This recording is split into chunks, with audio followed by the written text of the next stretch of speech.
Hello मेरे प्यारे दोस्तों। तो कैसे हैं आप सब। आज मैं आपके लिए लेकर आ गया हूँ एक नई बहुत ही खौफनाक कहानी। तो आइए शुरू करते हैं इस सच्ची कहानी को।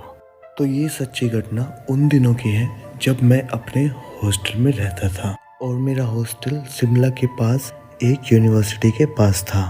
तो वहाँ पे चारों तरफ पहाड़ ही पहाड़ होते थे और बहुत खूबसूरत नज़ारे होते थे, इसीलिए मैंने वहाँ पे एडमिशन लिया था। पर जैसे ही मैं हॉस्टल पहुंचा तो कुछ दिनों बाद मुझे पता चला कि हमारे हॉस्टल में जो लास्ट वाली रो का रूम है वो हमेशा बंद ही रहता है, क्योंकि कुछ साल पहले उसमें एक लड़के ने फांसी लगा ली थी। तो इसी वजह से उस रूम को बंद कर दिया गया। तब से ही उस रूम के आसपास भी कोई जाना पसंद नहीं करता था। कभी कभी तो लोग बाग बताते थे कि उस रूम से रात को चिल्लाने की आवाज आती थी और कोई अंदर से गेट भी बजाता था। तो जब मैंने ये बात सुनी तो मैंने भी उस तरफ जाना बिल्कुल बंद ही कर दिया। पर एक दिन मैं और मेरा रूममेट हम दोनों ग्राउंड में घूम रहे थे। तो ऐसे ही उसकी मेरी किसी बात पे बहस हो गई, क्योंकि जिस लड़की को वो पसंद करता था उसको ही मैं करता था। तो इसी वजह से वो मुझसे शर्त लगाने लगा और शर्त में ये था कि जो भी उस कमरे में रात को 12 बजे जाके वापस आएगा वो ही उस लड़की को प्रपोज करेगा। तो उस टाइम मैंने भी जोश जोश में हाँ बोल दी, क्योंकि आसपास मेरे और भी दोस्त खड़े हुए थे, कहीं मेरी बेइज्जती ना हो जाए, इस वजह से मुझे हाँ बोलनी पड़ी। तो कोई बात नहीं, शाम हो गई। मैंने सोचा मजाक कर रहा होगा, कौन उस रूम में जाएगा रात को, इतनी हिम्मत किस में आ गई। पर वो लड़का भी पूरा सन के निकला। वो थोड़ी देर बाद रूम में आया और साथ में अपने 2 दोस्तों को भी लेके आया और मुझसे बोलने लगा कि चलो आज शर्त पूरी करेंगे। पर मैं तो अंदर तक पूरा दहल गया, क्योंकि मुझे उस रूम को देखते ही डर लगता था। इस वजह से मैंने उसको मना कर दिया कि मैं नहीं जाऊंगा। पर वो जिद करने लगा कि अब तो तुझे चलना ही पड़ेगा। पर मैं अपनी बात से टस से मस नहीं हुआ, क्योंकि मुझे अपनी जान प्यारी थी। ऐसी लड़कियां तो 1000 आ जाएंगी, पर जान से ज्यादा जरूरी कुछ नहीं है। इसलिए मैंने उसको बोला कि तुझे जाना है तो जा और तुझे जो करना है कर, और तू ही ले जा उस लड़की को भी, पर मुझे नहीं जाना। पर वो तो सुनने को तैयार ही नहीं था। वो कहने लगा चल ठीक है तू मत जा, पर मैं तो जरूर जाऊंगा।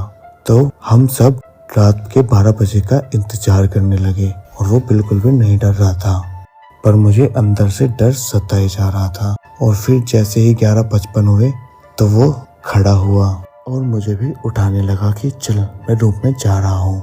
तो मैंने बाकी के दोनों दोस्तों को उठाया और उठाने के बाद मैं फिर से अपने उस दोस्त को मनाने लगा कि भाई तुम मत जा, पर वो नहीं माना और वो सीधा अपना फ़ोन उठा के उस रूम में चला गया। और जैसे ही वो रूम में गया तो एकदम धड़ाम से दरवाज़ा बंद हो गया और मैं ये खड़ा हुआ कॉरिडोर में देख रहा था। और उस कॉरिडोर में एक बल्ब लगा हुआ था जो फ्लिकर कर रहा था, और वो बल्ब उस माहौल को और भी ज़्यादा डरावना बना रहा था। और जैसे ही मैंने ये सब होते देखा तो मैं अंदर से कांपने लगा और मैं तुरंत रूम के अंदर जाके अपना फ़ोन निकाला और उसके फ़ोन पे कॉल करने लगा। पहले तो फ़ोन किसी ने नहीं उठाया, पर 3-4 बेल जाने के बाद फ़ोन उठा लिया और मैं उसको बोलने लगा कि भाई तू कहाँ है, जल्दी बाहर आ। मैंने इतनी देर को नहीं बोला था, पर उधर से सिर्फ मुझे ऐसी आवाज़ आ रही थी और ये आवाज़ सुन के मैं बहुत डर गया और मेरे हाथ पैर कांपने लगे और मैंने फ़ोन काट दिया और अपना दरवाज़ा बंद करके बैठ गया। और वो दोनों लड़के जो उसके साथ आए थे वो भी एक कोने में दुबक के बैठ गए। तभी हमें बाहर से मेरे दोस्त की बहुत तेज हंसने की आवाज़ सुनाई दी और उसकी आवाज़ सुन के मेरा दिल पूरा दहल गया, क्योंकि वो आवाज़ बिल्कुल भी नॉर्मल नहीं थी।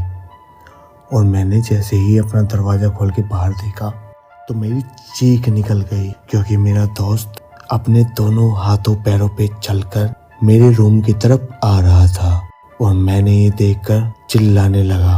और वे दोनों दोस्त भी बाहर आ गए रूम से और वे देखकर बहुत डर गए और हमने अपना दरवाजा धप से बंद कर लिया। और उसके कुछ देर बाद हमें ऐसा महसूस हुआ कि हमारे रूम के बाहर कोई चल रहा है। किसी के चलने की आवाज आ रही थी और तभी हमारे गेट पर ठक ठक हुई, जैसे किसी ने बाहर से गेट बजाया हो। तो उस ठक ठक की आवाज सुन के हम तीनों रूम में दुबक के बैठ गए, पर ठक ठक की आवाज यानी बंद ही नहीं हो रही थी। तो इसीलिए मैंने थोड़ी हिम्मत जुटाई और मैं गेट खोल के देखने लगा। और जैसे ही मैंने गेट खोला तो मेरे सामने मेरा वही दोस्त खड़ा हुआ था, पर उसकी आंखें पूरी तरह से काली हो चुकी थी और वो बस मुस्कुराए जा रहा था। और जैसे ही मैंने दरवाजा खोल के बाहर खड़ा हुआ, उसने मुझे जोरदार धक्का मारा और मैं सीधा रूम के अंदर जाके गिरा और वो रूम के अंदर आके जोर जोर से हंसने लगा। उसकी ये हंसी पूरे रूम में गूंज रही थी और उसकी हंसी सुनकर मेरा दिल दहलाने लगा और मैं जोर जोर से कांपने लगा। और वो जो बाकी के दोनों दोस्त थे वो तो रोने लगे। तभी मेरा दोस्त बोला, क्यों बे सालो, तुमने मुझे वहाँ भेजा, अब देख मैं क्या करता हूँ। और ये बोल के वो दोबारा से हंसने लगा। उसको ऐसे देख के मैं समझ गया था कि मेरा दोस्त पोजेस्ड हो चुका है और अब मुझे ही कुछ करना पड़ेगा। तो मैंने अपने दोनों दोस्तों को इशारा किया और हम तीनों ने उसको पकड़ के एक कुर्सी पे बैठा दिया और उसके हाथ पैर बांध दिए। तो वो तेज तेज चिल्लाने लगा, पर वो इस बार अपनी आवाज में नहीं किसी और की आवाज में चिल्ला रहा था। और वो बोल रहा था कि तुमने मुझे जगा दिया, क्योंकि इस टाइम उसके अंदर वो उस कमरे वाला भूत था जिस लड़के ने अपनी फांसी लगाकर जान दी थी और वो उसी की आवाज में ही बात कर रहा था। तो वो कहने लगा, तुमने मुझे जगा दिया है, ये उस रूम में गया, अब मैं इसको नहीं छोड़ूंगा और अपने साथ लेके जाऊंगा। ये नहीं बचेगा। और उसकी बातें सुनकर मैं बहुत डर गया। मैं अपने दोस्त को खोना नहीं चाहता था, तो मैंने डरते डरते ने अपने वार्डन को कॉल किया और वार्डन जैसे ही रूम में आया तो उसने उस लड़के की आवाज को सुनकर पहचान लिया कि ये वही है जिसने अपनी फांसी लगाई थी। उसका नाम राहुल था और उसने अपने गर्लफ्रेंड के लिए फांसी लगा ली थी। और ये सब बातें सुनकर मेरे तो आंसू ही निकल गए, क्योंकि मैं अपने दोस्त को बिल्कुल भी खोना नहीं चाहता था। तो मेरा वार्डन कहने लगा कि अब हमें प्रीस्ट को बुलाना ही पड़ेगा, नहीं तो इसकी जान को खतरा हो सकता है। तो मैं प्रीस्ट को बुलाने चला गया, पर जैसे ही मैं प्रीस्ट को बुला के लेके आया तो मैंने देखा कि जो दो दोस्त मैं अपने रूम पे छोड़ के गया था उन दोनों की मौत हो चुकी थी और वहाँ पे मेरा दोस्त नहीं था और वार्डन भी नहीं था। और ये सब देख के प्रीस्ट भी हक्का बक्का रह गया और वो बोलने लगा कि मुझे यहाँ आत्मा की ताकत महसूस हो रही है। वो आत्मा बहुत ही ताकतवर है, उसने 3-4 साल में खुद को इतना ताकतवर बना लिया है कि वो किसी को भी मौत के घाट उतार सकती है, जैसे ही उसने तुम्हारे दोनों दोस्तों को उतारा।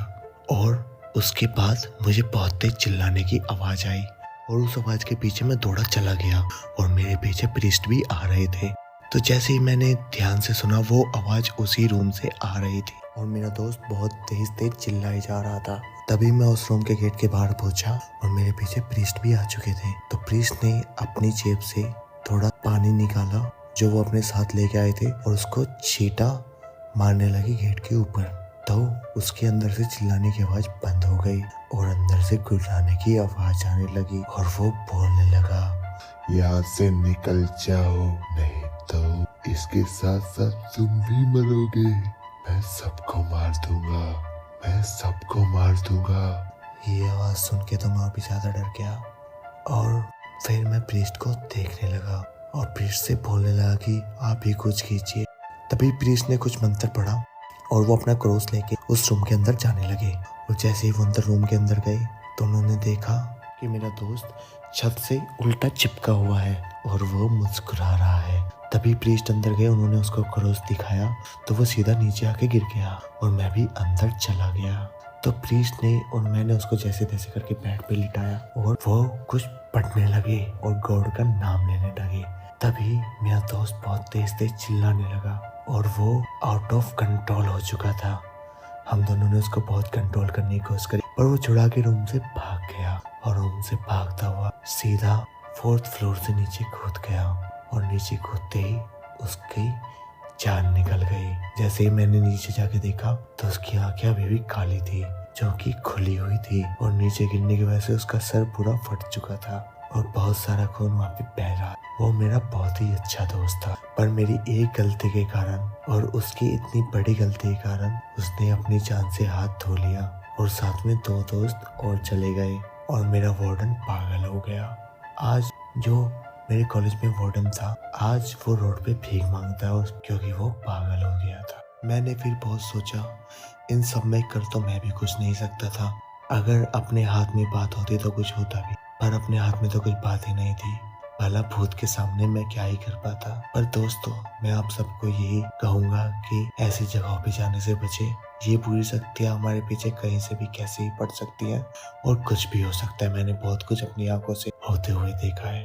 तो अपना ध्यान रखें और प्लीज़ अगर आपको मेरी स्टोरी पसंद आए तो मेरे चैनल को सब्सक्राइब करें और लाइक करें। और मैं अभी अपनी स्टोरीज पे ध्यान दे रहा हूँ, so it will going to be a fantastic story in upcoming days. So thank you भाई लोग, मिलते हैं नई स्टोरी के साथ 1-2 दिन में।